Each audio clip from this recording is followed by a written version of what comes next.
Hello dear students, welcome back to our science class.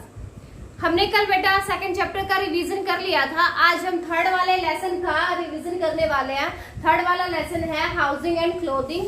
अपने पास ज्यादा time भी नहीं है, आज ही आपको बस वीडियोस मिलेंगी इस लेसन की। उसके बाद आपको एक लाइव क्लास आएगी। लाइव क्लास में आप जितने भी लेसन है 7 लेसन में से किसी में भी कोई भी डाउट हो आप पूछ सकते हो। कोई भी, हर बच्चे को लाइव क्लास में आना है, क्योंकि फिर मंडे को तो आपका बेटा है ही टेस्ट। आपका जो एग्जाम है वो मंडे को 8 बजे होना है। तो 7:55 या 8 बजे आपको हम क्या दे देंगे, लिंक दे देंगे। गूगल फॉर्म में अपना पेपर ओपन कीजिए, सोल्व कीजिए और उसको 1 घंटे के अंदर 8 से 9 बजे तक हमारे पास वो पेपर वापस आ जाना, सबमिट हो जाना चाहिए। ठीक है। और सबमिट भी कैसे करना है, सिर्फ 1 टाइम, एक ही बार आपको सबमिट करना है। अगर बच्चा 2 बार 3 बार करता भी है उसको सबमिट, तो हम उसको नहीं मानेंगे, क्योंकि हमें पता चल जाता है कि फर्स्ट टाइम में बच्चे ने जब सबमिट किया था तब उसके कितने स्कोर था, सेकंड टाइम में जब उसने सबमिट किया तो कितना स्कोर आया। ठीक है, हमें सब पता चल जाता है, क्योंकि हमारे पास वो ऑलरेडी आ जाता है। कभी आप ये सोच रहे हो कि टीचर को तो पता चलता ही नहीं है, तो वो सब हमारे पास आ जाता है बेटा। फिर आपको क्या करना है, बस एक ही बार आपको सबमिट करना है। ठीक है, अब चाहे उसमें आपके कितने भी मार्क्स क्यों ना हो। ओके। हाँ, अगर बाई चांस अगर किसी की कोई गलती से भी हो जाए तो टीचर को इन्फॉर्म जरूर कर देना कि मैडम मेरे इससे ये गलती हो गई है, इसलिए मेरे को दोबारा करना पड़ेगा। तो टीचर को इन्फॉर्म करना पड़ेगा, अदरवाइज मैं किसी का नहीं लूँ। मुझे आपका पेरेंट्स से बात करके एक्चुअल रीजन जो होगा वो मुझे देना है। ठीक है, और ये होना भी चाहिए 1 आवर के अंदर अंदर होना चाहिए, 8 से 9 बजे तक। 9 बजे के बाद हम किसी का भी टेस्ट नहीं लेंगे, एक्सेप्ट ही नहीं करेंगे। हम अपनी सेटिंग में जाकर उसको ऑफ कर सकते हैं, यानी 9 बजे के बाद आप किसी भी एग्जाम को इसको नहीं दे पाओगे। ठीक है, अगर सबमिट करना भी चाहोगे तब भी वो आपसे सबमिट होगा ही नहीं। ठीक है। हाँ, अगर किसी पेरेंट्स का कोई रीजन रहता है कि भाई हम 8 बजे नहीं करवा पाएंगे किसी टेस्ट को, इस एग्जाम को, तो वो रीजन पेरेंट्स को हमें पहले ही इन्फॉर्म करना पड़ेगा। ठीक है, अदरवाइज हर पेरेंट्स को ये 8 से 9 बजे अपने बच्चे को ये एग्जाम जरूर दिलवाना है। ठीक है, क्योंकि फाइनल एग्जाम है। ओके ओके, तो ये तो थी अलग बातें अपने एग्जाम से रिलेटेड। अब करते हैं लेसन 3 का रिविजन कर लेते हैं। आज लेसन 3 है अपना housing and clothing. Page number निकाल लो बेटा, अपनी बुक ओपन कर लीजिए, पेज नंबर निकालिए A16। पेज नंबर A16 है, A16 पे निकालो हाउसिंग एंड क्लोथिंग लेसन 3। ठीक है, इसमें क्या है देखो, we all live in houses. हम कहाँ रहते हैं, सब हाउस में रहते हैं। और आजकल कोरोना आने के बाद तो लगभग सभी अपने हाउस में रह रहे हैं। ठीक है, we all live in houses. हम सब कहाँ रह रहे हैं, वैसे हाउस में रहते हैं। They keep us safe from, ये हाउस जो होते हैं ना, ये हमें क्या रखते हैं, सेफ रखते हैं। किस चीज से सेफ रखते हैं, कोल्ड से, रेन से, स्ट्रॉन्ग विंड से एंड वाइल्ड एनिमल्स। ठीक है, इन सब से। देखो हाउस जो होते हैं, दे कीप अस, वो हमें रखते हैं सेफ, वो हमें क्या रखते हैं, सेफ रखते हैं। They keep us safe from, किस किस चीज से, हीट से यानी गर्मी से, कोल्ड से यानी ठंडे से, रेन बारिश से भी, स्ट्रॉन्ग विंड्स यानी बहुत तेज जो हवाएं चलती है उन सब से भी हमें क्या करते हैं, सेफ रखता है। और इसके साथ साथ जो वाइल्ड एनिमल्स होते हैं, यानी जो खतरनाक जानवर जो होते हैं, उन सब से भी हमें सेफ रखता है। कौन, अपना हाउस। जो अपना हाउस जो है ना, वो हमें किस किस चीजों से सेफ रखता है, हीट यानी गर्मी, सर्दी, बारिश, तेज हवाएं, और जो जंगली जानवर जो होते हैं, खतरनाक जानवर कुछ भी, उन सब से हमें क्या करता है, सुरक्षा देता है, सेफ रखता है हमें अपना house. Okay. Houses are of different types depending on the material used to build them. Houses क्या होते हैं, अलग अलग तरह के होते हैं। आपको भी पता है, आपका घर अलग है, आपके पड़ोसी का घर अलग है ना। सबके हाउसेस क्या होते हैं, अलग अलग होते हैं। और अलग अलग कैसे होते हैं, उनके लिए जो मटेरियल भी यूज किया जाता है, जो जो चीजें यूज की जाती है उसके लिए, वो भी क्या होती है, अलग ही होती है। ठीक है। A house should be kept clean. A house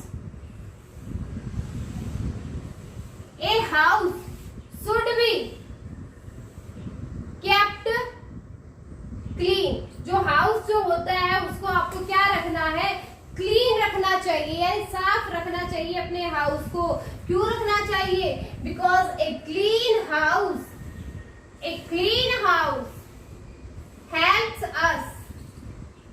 us to stay healthy। क्योंकि एक जो क्लीन हाउस होता है, जो साफ सुथरा घर जो होता है, वो क्या करता है, हेल्प करता है, अपनी सहायता करता है हमारे किसमें, हेल्दी रहने के लिए। ठीक है, तो हाउस को कभी गंदा नहीं करना, उसको क्लीन रखना है। और क्योंकि वो क्लीन हाउस ही है ना, हमें हेल्दी रहने के लिए हेल्प करता है। हेल्दी रहने के लिए कैसे करता है? अगर आप हाउस को गंदा करोगे तो इंसेक्ट्स ज्यादा आएंगे, उनसे तो बीमारियां फैलती हैं। ठीक है, इसलिए उसको साफ रखना है। ओके, नेक्स्ट है good and clean house. Page number A17 पे आ जाओ। इस पे है अपना good and clean house.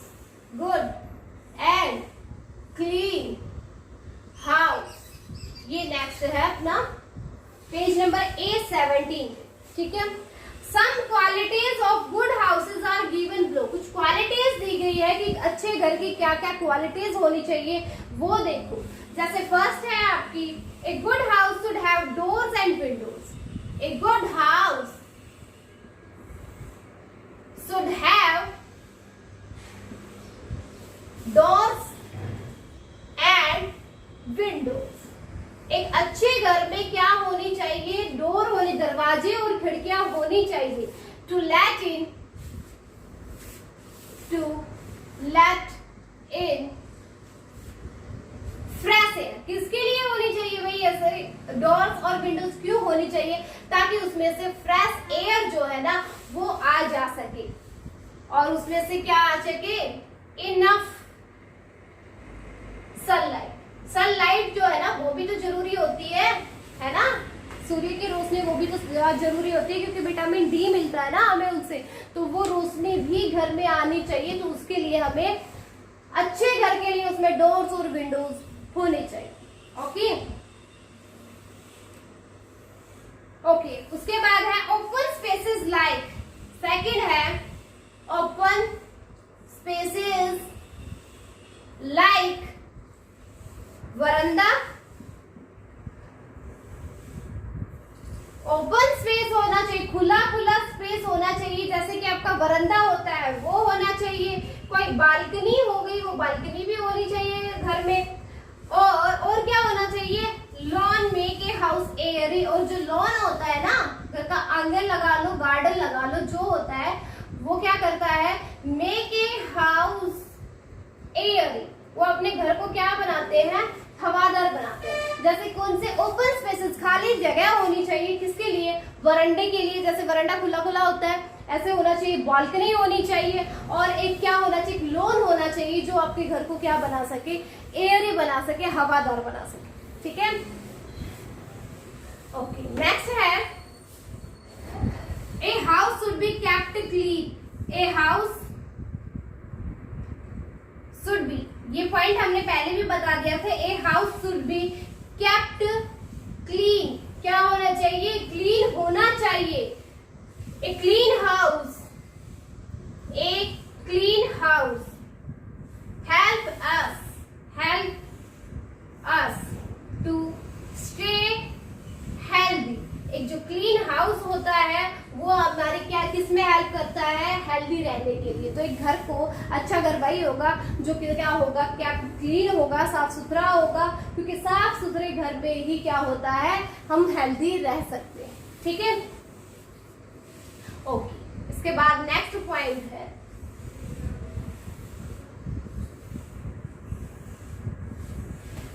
Door and Windows should be fitted. Fourth point, doors and windows should be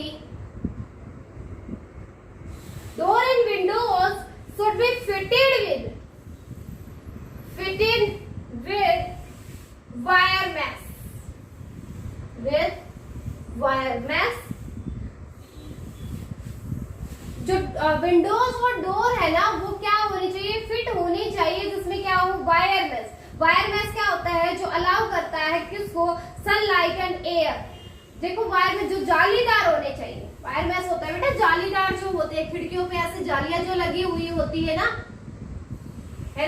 तो जो दरवाजे और खिड़कियां हो गई उनपे जो ऊपर क्या होना चाहिए, जालीदार एक दरवाजा होना चाहिए, ये वायर मैस लगा हुआ होना चाहिए, जिससे क्या हो सके, सनलाइट और एयर तो आ सके, लेकिन किसका बचाव कर सके, इंसेक्ट से, कोई भी stop the entry of insects like mosquitoes and fly, जिसमें क्या हो सके, ये मॉस्किटो और फ्लाई जो होती है उनसे अपना बचाव भी करते हैं, ये वायर मैस में होते हैं।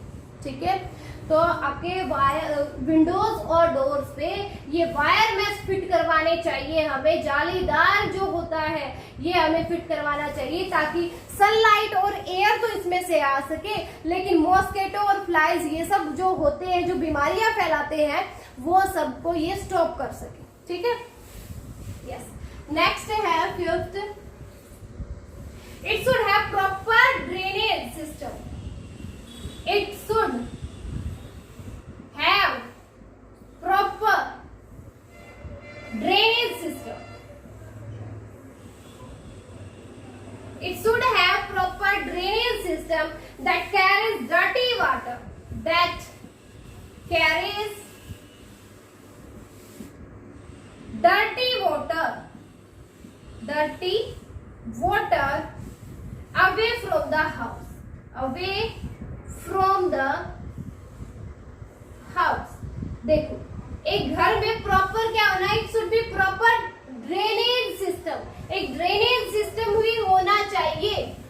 ड्रेनेज सिस्टम यानी जो नालियां आपकी होती है वो भी अच्छे से होनी चाहिए, ताकि जो गंदा पानी होता है ना, कुछ भी गंदा पानी हो गया उसको घर से बाहर निकाल सके। ठीक है, उसके लिए ड्रेनेज सिस्टम भी होना चाहिए। A good house should have green plants around it. देखो एक अच्छे घर में a good house should have green plants around it, green plants around it, यानी एक घर के चारों तरफ क्या होना चाहिए, ग्रीन प्लांट्स, यानी हरे पेड़ पौधे भी होने चाहिए हरे। ठीक है, तो ये सब पॉइंट थे बेटा एक गुड और क्लीन हाउस के, जो हमारे अच्छे घर के लिए हमारे पास क्या क्या होना चाहिए वो मैंने आपको बताया। नेक्स्ट है let us learn how to keep a house clean. अब हम ये देखते हैं कि एक घर को अच्छा कैसे रखा जा सकता है, तो उसके लिए है, देखो नेक्स्ट है a house should be swept and mop every day. तो इसके लिए फर्स्ट पॉइंट है a house should be swept, should be swept and mopped every day, एक अच्छे घर के लिए हमें देखो क्लीनिंग के लिए क्या चाहिए, जो घर होता है वो प्रॉपरली डेली तो उसको साफ सफाई मिलनी चाहिए, डेली उसमें मॉप्ड यानी उस पे पोछा भी लगना चाहिए। ओके, सेकंड है phenyl should be mixed with water, phenyl should be mixed with water, पानी में हमें क्या करना चाहिए, फिनाइल को भी मिलाना चाहिए टू मॉप द फ्लोर। जब आप क्या कर रहे होते हो, पोछा लगा रहे होते हो ना फर्श पे, अगर आप जब पोछा लगाते हो तो उस टाइम पे आपको वाटर में फिनाइल को भी मिक्स करना चाहिए। This keeps the germs away, phenyl से क्या होता है, ये जर्म्स को भगा देता है। This keeps the germs away, phenyl जो है, जो भी जर्म्स, छोटे मोटे जीवाणु कीटाणु जो भी होते हैं ना, उन सबको भगाने के लिए फिनाइल का यूज किया जाता है। तो पोछा लगाने के लिए जो पानी आप यूज करते हो उसमें थोड़ा सा फिनाइल और मिक्स कर लिया करो, जिससे जर्म्स है ना वो भाग जाएंगे। ठीक है, इससे बीमारियां नहीं होंगी। Okay, garbage should be garbage. Next है garbage should be thrown into dustbin. Dustbin. तो जो भी आपके घर का कचरा होता है, कूड़ा कचरा जो भी होता है, उसको हमें कहाँ थ्रो करना चाहिए? डस्टबिन में, डस्टबिन में फेंकने चाहिए, ठीक है। और डस्टबिन भी कैसा होना चाहिए? Should be kept covered with leaves. Dustbin भी कैसा होना चाहिए? डस्टबिन जो है ना वो होना चाहिए, शुड बी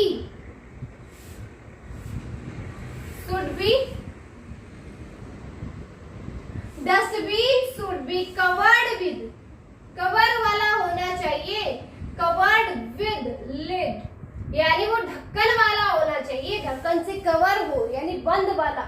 खुले में डस्टबिन को नहीं, खुला डस्टबिन नहीं रखना चाहिए, ठीक है। कवर वाला जो बंद हो सके, जिसके ऊपर ढक्कन लगा हो, वो आपका डस्टबिन होना चाहिए, ओके। उसके बाद है next toilets, bathroom and wash basin. Toilet हो गया, washroom and wash basin, wash basin. Toilet, bathroom and wash basin should be clean, should be clean regular. इनको डेली क्या करना चाहिए? साफ करना चाहिए। किसको? टॉयलेट को, बाथरूम्स को। टॉयलेट, बाथरूम और वॉश बेसिन जो होते हैं, इनको रेगुलरली यानी डेली इनको वॉश करना चाहिए, ठीक है, ओके। नेक्स्ट पेज पे आ जाओ बेटा। ये 17 के बाद आ गए हैं हम पेज नंबर A18 पे, पेज नंबर A18। उसके बाद पॉइंट है drains of kitchen and bathroom should be well covered. Drains जो हो गई है, यानी जो नालियां जो होती है ना किचन की और उसकी बाथरूम की, किचन और बाथरूम की जो नालियां होती है बेटा, वो भी आपको क्या करनी चाहिए? कवर्ड होनी चाहिए, ढकी हुई होनी चाहिए। क्यों ढकी हुई होनी चाहिए? ताकि जो कॉकरोच और मॉस्किटोज है वो दूर रह सके, ठीक है। तो जो ड्रेन्स होती है यानी नालियां जो होती है, किस किस की? किचन की और बाथरूम की।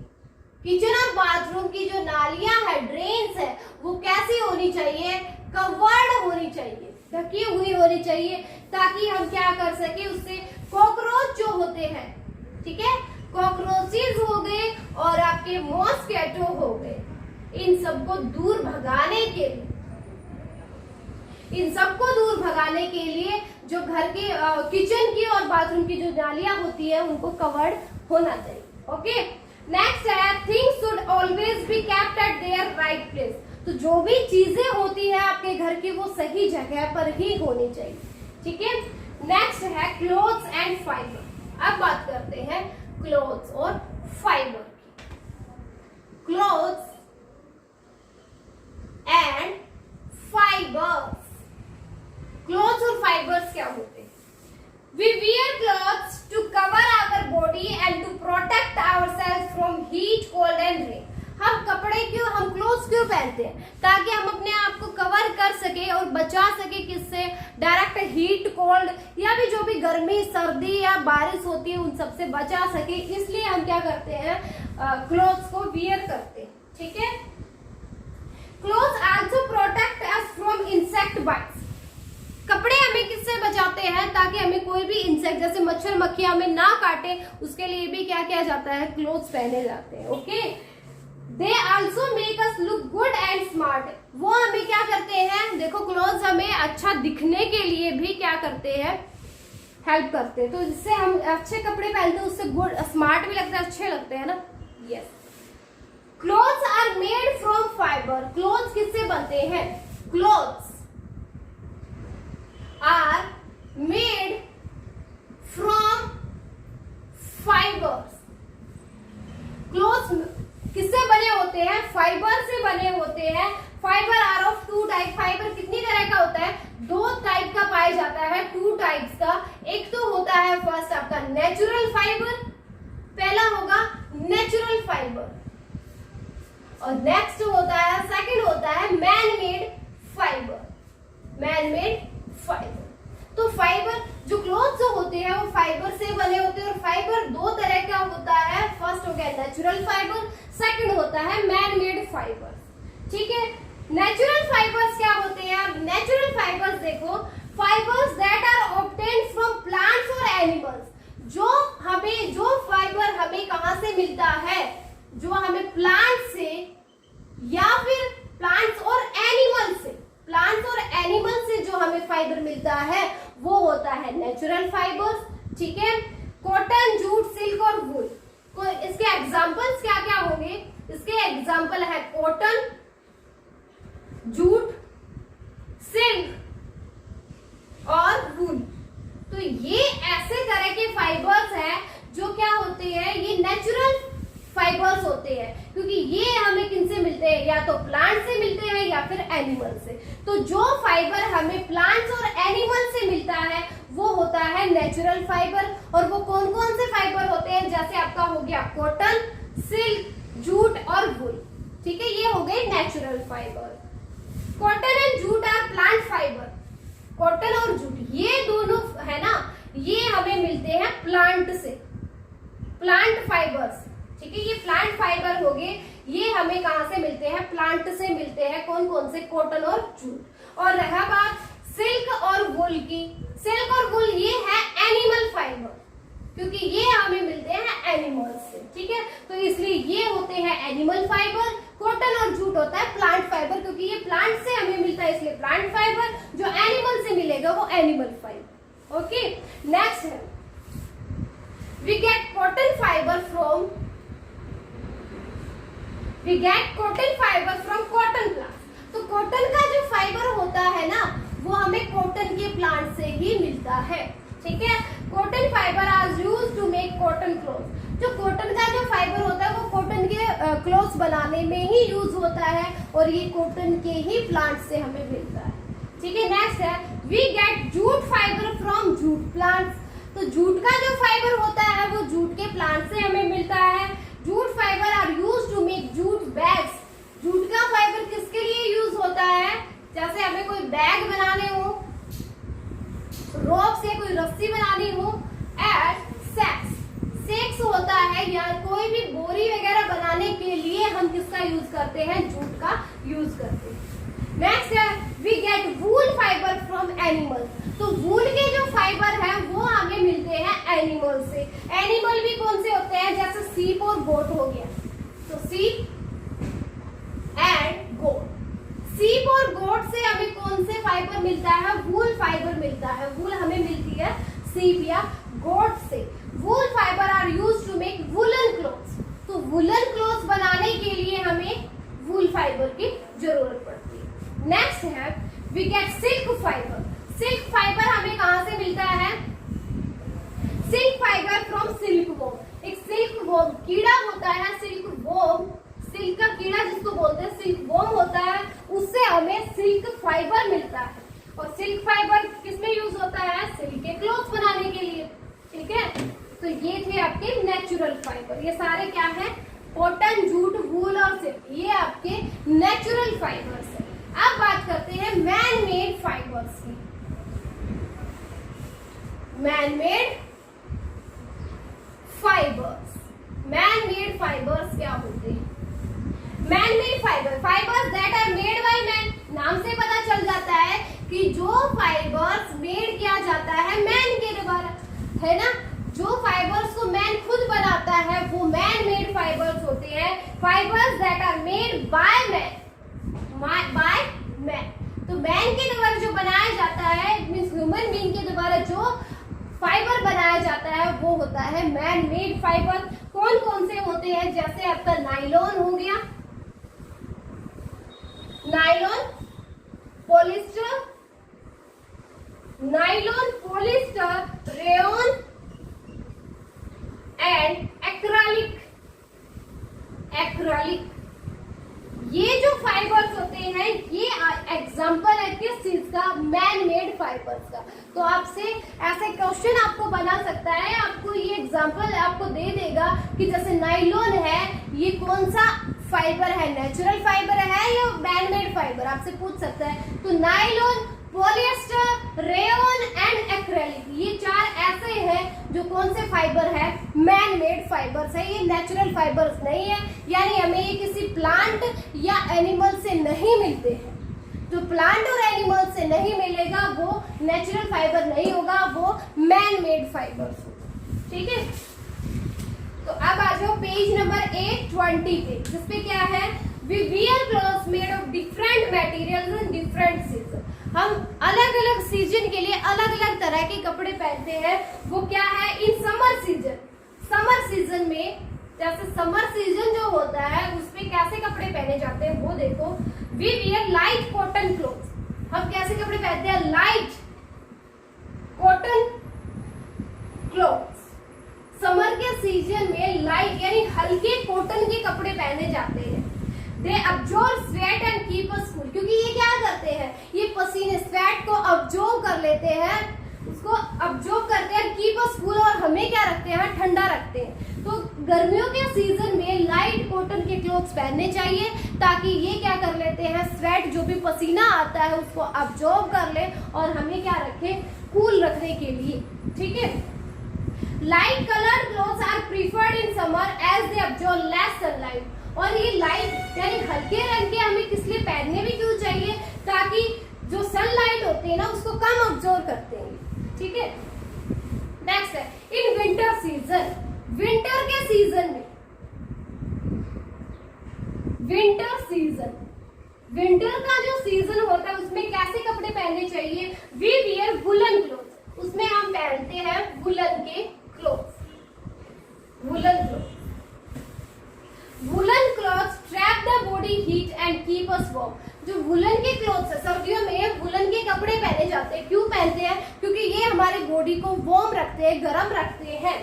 Dark coloured clothes are preferred in winter. तो जो विंटर का सीजन होता है उसमें हम डार्क कलर के कपड़े पहन सकते हैं क्योंकि दे अब्जॉर्ब मोर सनलाइट, क्योंकि डार्क कलर ज्यादा सनलाइट को अब्जॉर्ब करता है, इसलिए उसमें डार्क कलर के, इसमें तो डार्क कलर पहनना चाहिए, किसमें, विंटर वाले सीजन में। विंटर के सीजन में डार्क कलर के होने चाहिए और समर सीजन में लाइट कलर के होने चाहिए। नेक्स्ट है ओनली रेनी डे, यानी जो बारिश का सीजन होता है, ओनली रेनी डे, बारिश के सीजन में we use rain coats and umbrella. हम क्या यूज करते हैं, रेन कोट का यूज करते हैं या फिर अम्ब्रेला का यूज करते हैं। We use raincoat and umbrella made of water proof material. Water proof materials क्या होता है, जिसमें से पानी अंदर से ना जा सके, तो ऐसे रेनकोट और अम्ब्रेलास का यूज किया जाता है किसमें, रेनी डे यानी बारिश के मौसम। एट प्लेसेस वेयर स्नोफॉल, वो जगह जहां पर क्या होती है, स्नोफॉल होता है, यानी जहां पर बर्फ गिरती है। स्नोफॉल जहां होता है, जहां बर्फ गिरती है, वहां पर people wear clothes made of fur, made of fur. Fur होता है जो रेशेदार, जो रेशेदार रुएदार जो कपड़े होते हैं वो पहने जाते हैं। कहां पर, जहां पर क्या होता है, स्नोफॉल होता है, वहां पर फर, FUR, फर के कपड़े यानी रुएदार जो कपड़े होते हैं वो पहने जाते हैं स्नोफॉल वाले जगह। ओके, तो ये आपका लेसन था बेटा, लेसन 3 जो कंप्लीट हो गया है, जिसकी रीडिंग कंप्लीट हो गई है।